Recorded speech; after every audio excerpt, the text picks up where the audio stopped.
Hello guys and welcome back to my YouTube channel Theta Box. So today I will show you how to enable battery percentage indicator in your Samsung mobile, and this trick almost works for all Samsung devices.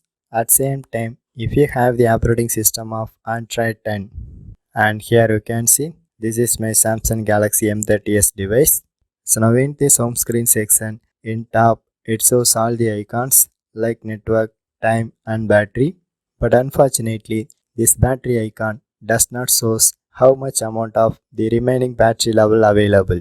So at same time, if I try to tap my notification bar, it shows the remaining battery percentage level. So anyway, if you like to enable the same battery percentage level to your home screen, just follow me friends.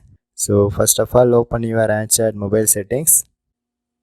So here you can go to notifications and it shows some notification settings, but you can go to status bar and the fourth one, and finally you can click to enable this option, show battery percentage. So once you enable this option, and it will automatically show your battery percentage level.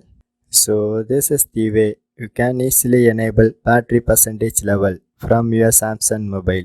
For more tech videos, you can subscribe my beautiful tech channel Theta Box, and thanks for watching.